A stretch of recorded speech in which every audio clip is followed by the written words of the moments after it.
Onto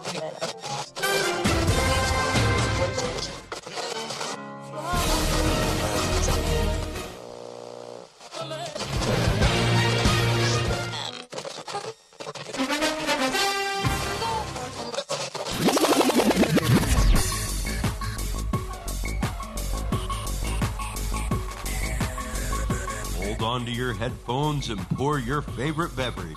It's time for the Kickin' or Stickin' Fantasy Football Podcast. Now, fresh off the sidelines, your host, Matt McPeak.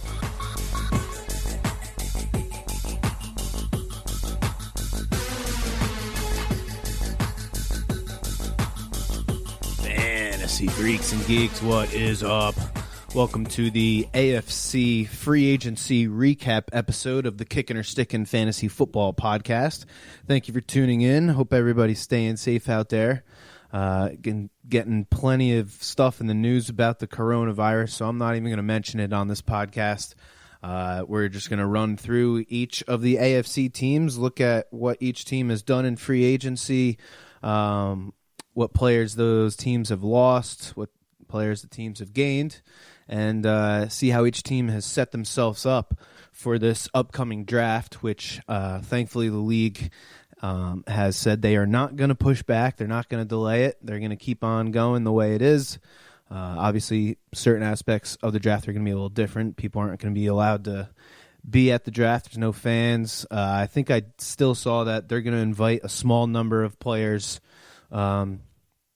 to be there live, but I don't know how that's going to work since the teams aren't going to be there. So it's definitely going to be weird, but these are weird times. So at least we got something to watch whenever that does happen. Give us something to look forward to. Real quick, I want to run through what exactly a franchise tag is, because going through all these teams, looking at what teams use different types of tags and putting 10 years on certain players, or tenders, sorry, like the one we see with Kareem Hunt in Cleveland. So there's three franchise tags. There's the exclusive tag, which means the team becomes the only team that is allowed to negotiate with that player. The player is guaranteed a 1-year salary of the average of the top 5 at his position. So if you get an exclusive tag and you're a wide receiver, you're going to get the average of the top 5 paid wide receivers on a yearly basis. If you remember a couple years ago, Jimmy Graham got a franchise tag as a tight end, and him and his agent went in and tried to argue the fact that he should be tagged as a wide receiver and not as a tight end, because it was a difference of about $8 million, I think. I think he ended up losing that, and he was tagged as a tight end. But there's unique situations every year. The next kind of tag is the non-exclusive tag, and that's the one you see 9 times out of 10. Still, the player has the right to negotiate with other teams, so even if they are franchise tagged, if it's the non-exclusive tag, they have the right to go out and negotiate with other teams, and if another team were to make an offer to that player, the tagging team, so the player's original team, has the right to either match that offer or they receive 2 first-round picks. So a team's got to really want a dude that has been non-exclusively franchise tagged, because they have to give up a lot to get this player, and then obviously they're going to have to pay him a lot to keep him on the team, because if he's getting a franchise tag, that means he's probably one of the top echelon at his position. And then you have what's called the transition tag, which is essentially the same as a non-exclusive tag, but the salary is based off of the top 10 and not the top 5. There's different parameters as to how they come up with that number. It's kind of strange, but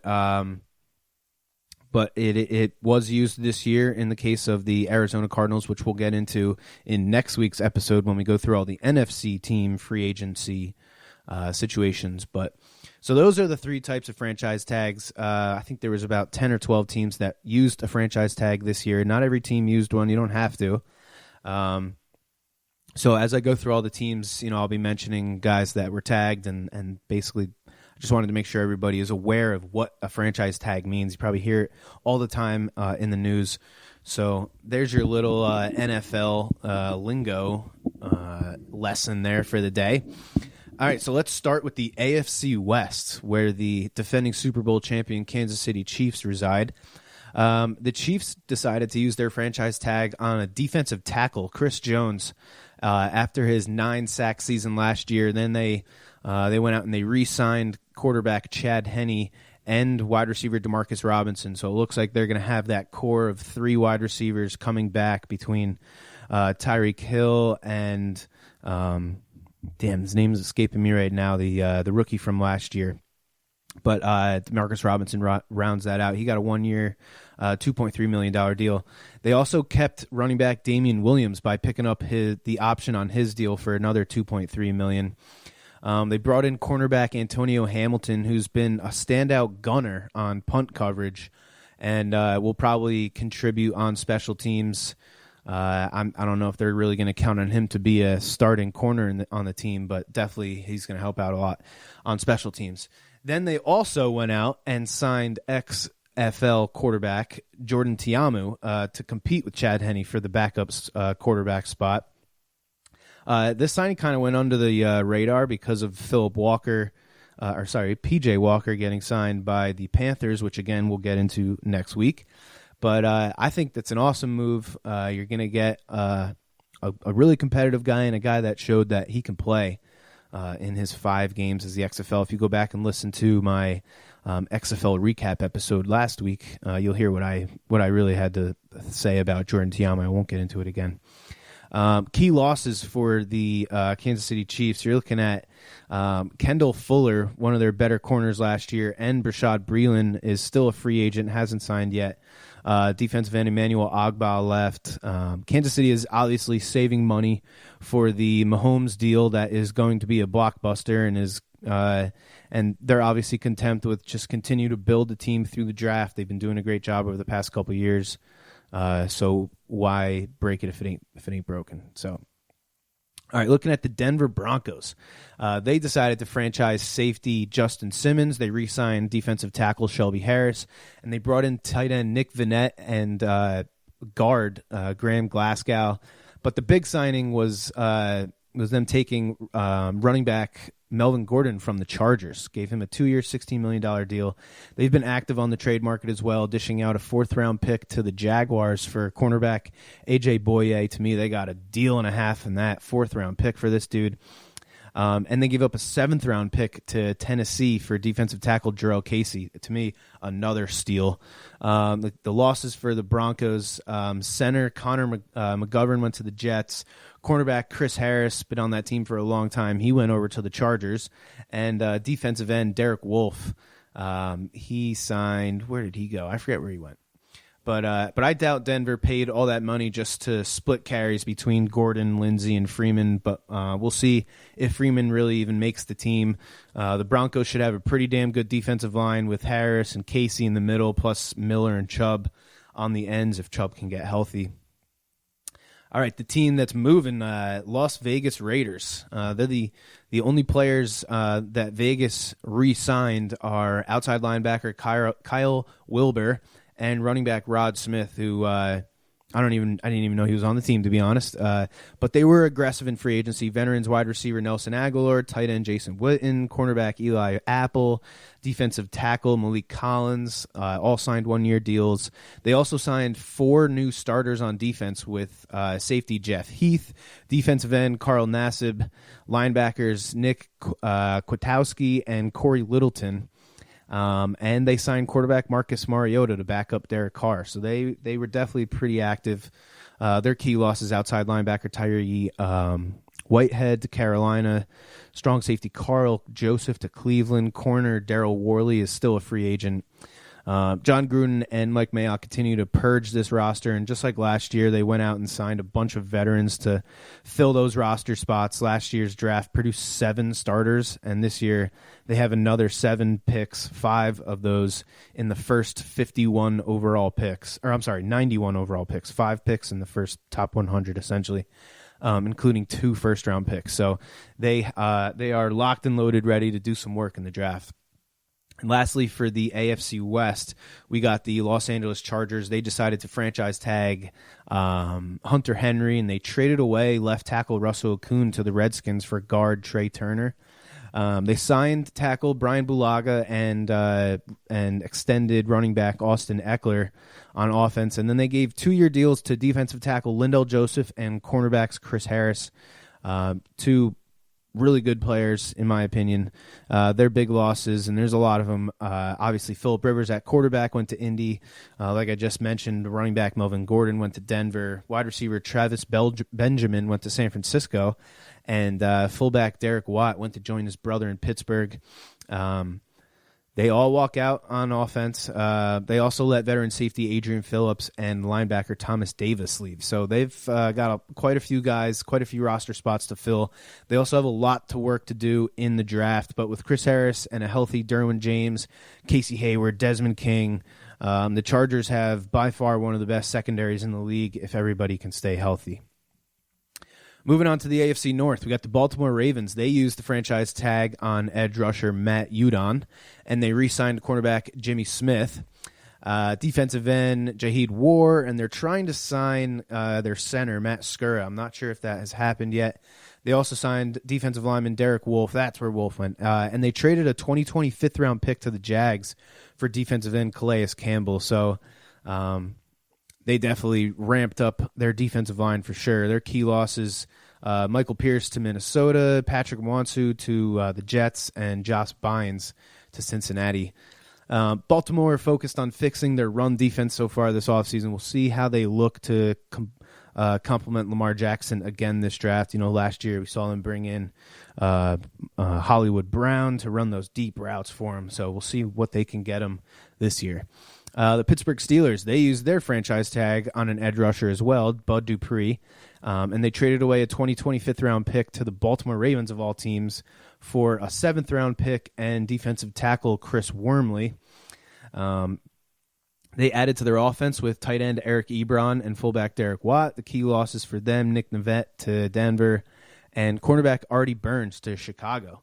The Steelers have been surprisingly quiet in what could be the last offseason for Big Ben. They have always developed wide receivers really well, from Mike Wallace, Emmanuel Sanders, Antonio Brown, Juju Smith-Schuster, you name him. So I'm expecting them to try and take advantage of this very deep wide receiver class. I expect them to get at least one in this draft. The Cleveland Browns started by placing a second-round tender on Kareem Hunt, which gives him the chance to negotiate with other teams, but the Browns have the chance to match it or receive a second-round pick. This is the one thing about these tenders that I don't understand. What's to stop a team from just always using a first-round tender, so that way if they were to lose that player, they're always going to get a second-round pick? I don't know what advantage there is to giving a second-round tender instead of a first, but I'll have to spend some more time looking into that for you guys. They also traded away a seventh-round pick to the Broncos for fullback Andy Genovich. Then they started signing with tight end Austin Cooper, which was somewhat of a surprise with the pass catchers that they already have on that team. And then they backed up Baker Mayfield with quarterback Case Keenum. Defensive tackles Andrew Billings, linebacker B.J. Goodson, corner Kevin Johnson, safety Carl Joseph, and Andrew Sendejo. They all joined the team on defense. They did lose Joe Schubert, who was one of their starting linebackers, and Christian Kirksey. So two of their linebackers from last year are both gone. But Baker has all the skilled players he could ask for going into his third year now, with two great wide receivers, two really good running backs, and two really good tight ends, and a proven play caller in his ear. He doesn't have, I don't even know what the dude's name was from last season, the guy that miraculously became head coach of the Cleveland Browns. This defense should be better with those additions, and I'm guessing they will look to the draft for some O-line help. Then lastly, up in the AFC North, you got the Cincinnati Bengals. They decided to use their franchise tag on wide receiver A.J. Green after a season in which he didn't play a single snap. Like usual, the Bengals were quiet, only signing 5 free agents, but all on defense. So they got cornerbacks Mackenzie Alexander and Trey Waynes. They got safety Von Bell and defensive tackle DJ Reader. Their key losses, Tyler Eifert, who's been on the team his entire career, and linebacker Nick Vigil went over to the LA Chargers. Now, LA Chargers. So the Bengals addressed their secondary in free agency, which was a huge hole for them last year. If A.J. Green and John Ross can stay healthy with presumed rookie Joe Burrow at quarterback and Tyler Boyd going into his 5th year, Joe Mixon going into his 4th year, both of those guys showed that they can be reliable last season.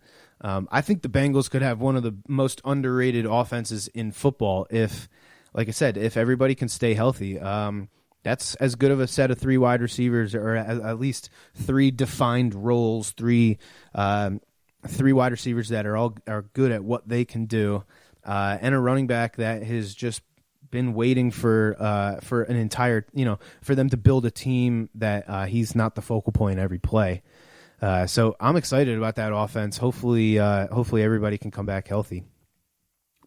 All right, moving on to the AFC South. So the Houston Texans. Holy crap. Obviously, the biggest move so far this offseason was the trade of DeAndre Hopkins and a 4th-round pick to the Arizona Cardinals for David Johnson and his horrible contract, and a 2020 second-round pick and a 2021 4th-round pick.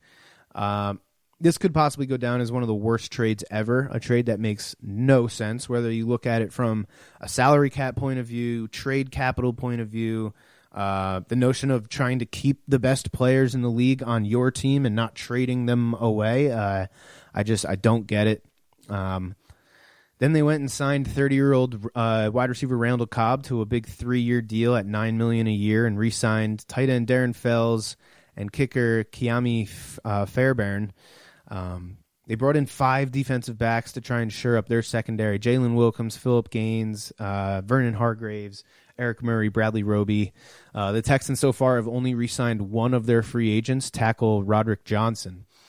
Their key losses include DJ Reader and Barkevius Mingo, both walk away, and they have yet to extend an offer to starters from last year like Jonathan Joseph, Jaleel Adai, and Carlos Hyde, who I'm almost positive they're going to just let walk away at this point. But all in all, I think this may be the last year that we see Bill O'Brien as a head coach in the NFL. I just don't see how this trade can work out for them in any way. Even if David Johnson has a good year and Randall Cobb comes in and plays well, there's just no way for this trade to work out in the long run for them, unless DeAndre Hopkins is hurt and we just don't know about it, or if they miraculously one of the picks that they got for DeAndre Hopkins ends up turning into a perennial Pro Bowl wide receiver. This trade, I think, will mark the end of Bill O'Brien, or at least his run as a GM / head coach. He's kind of doing both right now. Just the comparison of value that the Vikings got for Stephon Diggs to what the Texans got for DeAndre Hopkins is baffling when you consider that DeAndre Hopkins is head and shoulders a better wide receiver than Stephon Diggs, which isn't a spite on Diggs at all. He's awesome. He's a really good wide receiver, but DeAndre Hopkins is different. He's, in my opinion, he's in a league of his own. When he has the ball in his hands, he just looks like an absolute monster when he catches the ball and starts running away from guys. Continuing in the AFC South, we got the Tennessee Titans used their franchise tag on running back Derrick Henry, and then they kept Ryan Tannehill from hitting free agency by giving him a 4-year deal worth over $100 million. They added to their offensive line with Dennis Kelly and Ty Sombrillo. They also added to the defensive line with edge rusher Vic Beasley with a 1-year deal. They lost Delaney Walker to retirement. Marcus Mariota left, signed with the Raiders. Deion Lewis went to the Giants. And wide receivers Darius Jennings and Tajay Sharp both left as well. So the Titans were kind of stuck in between a rock and a hard place this offseason with Derrick Henry and Ryan Tannehill's situations. But if everyone can stay healthy, this offense is in great shape. They finally have a legit number 1 wide receiver in A.J. Brown. They got 2 legit targets over the middle of the field with Adam Humphries and Jonnu Smith, who's in line to see a lot more work with Delaney Walker retiring. The defense last year was not as good as it's been over the past few years, and with all the money that they're now paying at RB and quarterback, they're going to have to focus on defense in this draft. So I would bet my money on the first couple picks there with Tennessee are going to be on defense. The Indianapolis Colts last year, they were forced to play Jacoby Brissett at quarterback after Andrew Luck very surprisingly retired. They hope to have made an upgrade this offseason, bringing in Phillip Rivers on a 1-year deal. They also brought in offensive lineman Anthony Costanzo, and they re-signed the Raven Clark. They also signed cornerback Xavier Rhodes, and they traded a first-round pick to San Francisco for defensive tackle DeForest Buckner. So their defense went from being really good in 2018. They kind of fell back a little bit in 2020, maybe with these additions here. They can get back into the top 10 as far as defense. Their losses, Eric Ebron going to Pittsburgh, Devin Funchess to Green Bay, and they have yet to extend an offer to wide receiver Chester Rogers or running back Jonathan Williams. So we'll probably look to add a wide receiver in the draft to go along with T.Y. Hilton, Zach Pascal, and Jack Doyle, who I'm excited about Jack Doyle this year. I think he's going to be in line to do some pretty cool stuff. Lastly, in the AFC South, we got the Jacksonville Jaguars. They franchised their defensive end, Yannick Ngakoue, I think. If y'all haven't noticed yet, I'm not the best at pronouncing names. Last year, he had 4 forced fumbles, 6 passes defensed, and one of them was a pick 6, actually. On offense, they only brought in Tyler Eifert and Tyler Shatley. But on defense, they signed defensive lineman Al Woods and Rodney Gunter, linebacker Joe Schubert, and Rashawn Melvin. So they brought in some legit talent on defense to try and get that defense back up to what it was. Their key losses, though, tight ends Nick O'Leary and Seth DeVal. Nick O'Leary went to the Raiders, one of like 20 tight ends on that roster now. And Seth DeVal went down to Carolina. Plus, they haven't made any offers to Jeff Swam. So it's 3 tight ends from last year that will no longer be on the team, most likely. Like I said, they traded away AJ Boye to the Broncos, which to me seems like another dumb trade down in the AFC South. I don't know what's going on in the water down in the AFC South, but a bunch of dumb trades going on down now. And so we'll see if this team recovers with no Nick Foles to hold back second-year quarterback Gardner Minshew. They also got a 4th-round pick for him as well. So they're stocked up for the middle rounds there down in Jacksonville. Their defense went from top 3 in the league to bottom 5 really fast. And they hope these defensive signings can kind of help restore the roar, if you will. The Jaguar tight end position had a 14% target share last year, and James O'Shaughnessy and Tyler Eifert right now are the only tight ends in town. So to me, that's something to keep your eye on. We always talk about it, those young quarterbacks, they love throwing in their tight ends for sure. All right, finishing up with the AFC free agency, we got the New England Patriots, which this is a year unlike any other for them, obviously. They started by using their franchise tag on a guard, Joe Tooney.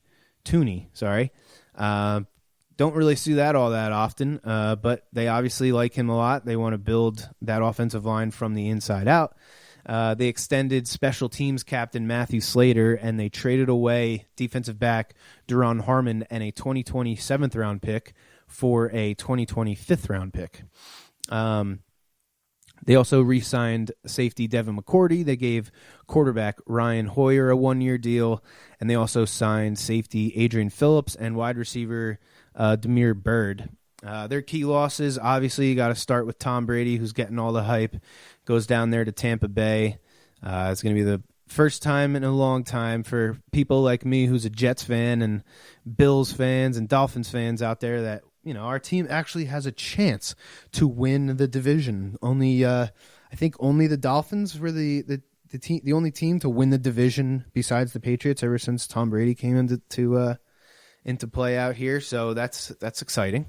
So yeah, he's obviously getting all the hype for the losses by New England, but the Patriots defense took a huge hit in free agency this year. They've lost linebackers Jamie Collins to Detroit, Kyle Vanoy and Landon Roberts to Miami. They also lost defensive tackle Danny Shelton to Detroit.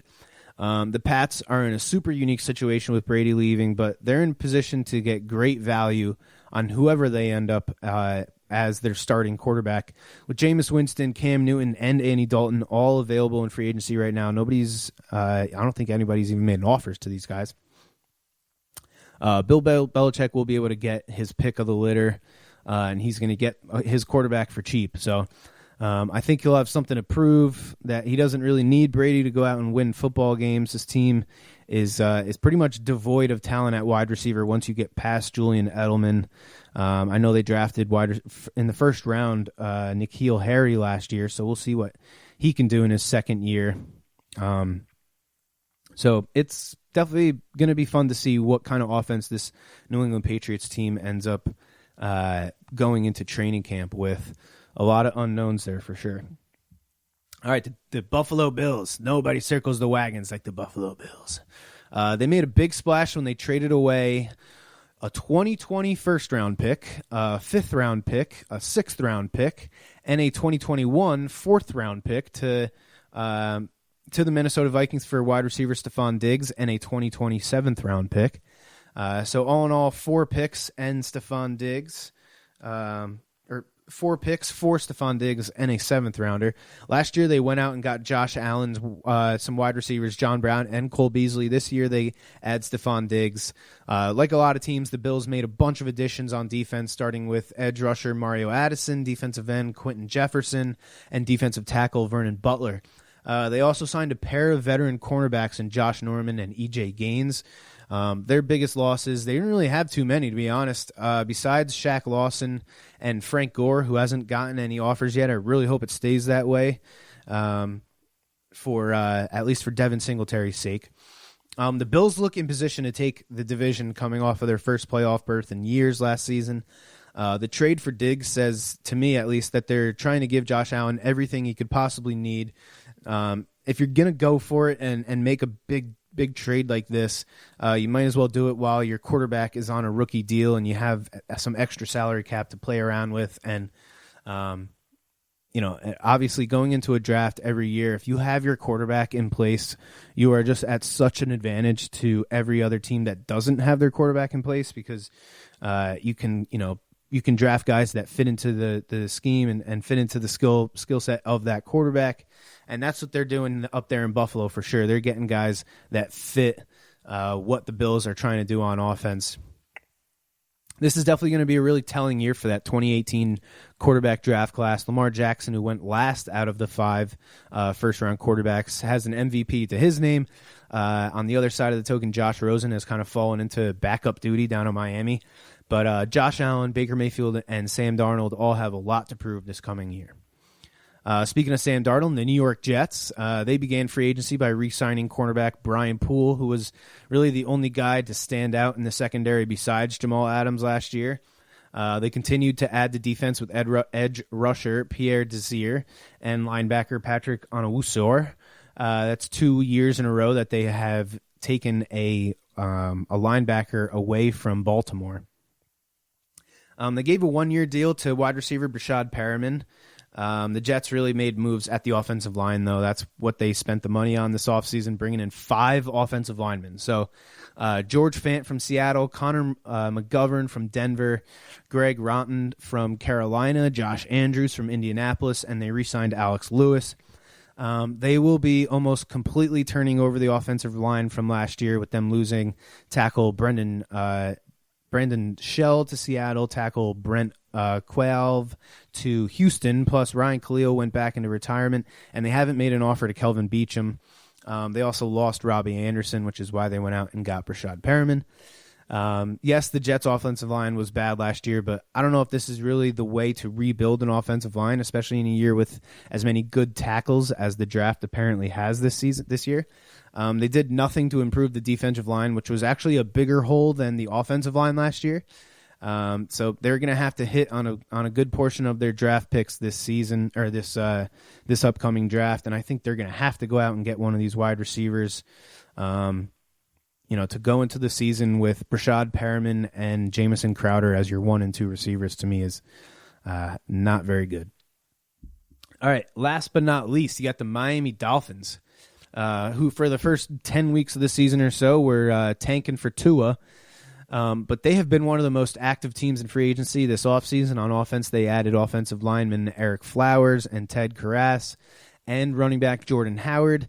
On defense, they pretty much brought in an entirely new starting defense. They got 2 new edge rushers in Shaq Lawson and Emmanuel Ogbah, 3 linebackers, Landon Roberts, Kyle Vanoy, and Kamu Krager-Hill, and 2 defensive backs in Byron Jones and Adrian Colbert. The Dolphins have put themselves in position to make some serious noise in the draft with all the picks that they stockpiled last season. They're ready to draft a quarterback and not have to start him right away because they got Ryan Fitzmagic on another year on his deal, and their defense should be respectable with all the auditions that they made in what is going to be Brian Flores' second year as head coach. So that's all of the AFC teams' free agency moves so far here in the offseason. Next week, we'll go through all the NFC teams, and then we'll start prepping for the draft. We'll do 2 weeks of draft preview, look again at each conference and each team, and see what each team's going to do. So, again, thanks for checking us out. Stay safe out there, stay healthy, and as always, may the fantasy gods be cruel to your opponents. You have been listening to the Kickin' or Stickin' Fantasy Football Podcast. For more great episodes and information, follow us on social media and tune in every week. Kickin' or Stickin' is available on Google Podcasts, iTunes, iHeartRadio, Spotify, Alexa, Reach.tv, or your favorite podcast service.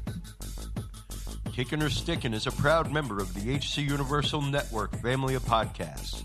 To find out more about this and other great shows on our network, visit us online at hcuniversalnetwork.com today. Fantasy football is fun, but gambling addiction destroys lives. If you or someone you love suffers from gambling addiction, please do not be afraid to seek help. The National Council on Problem Gambling operates the National Problem Gambling Helpline Network. Contact them today at 1-800-522-4700. Thank you for tuning in to the Kickin' or Stickin' Fantasy Football Podcast. Please remember to play responsibly and always look for your man downfield.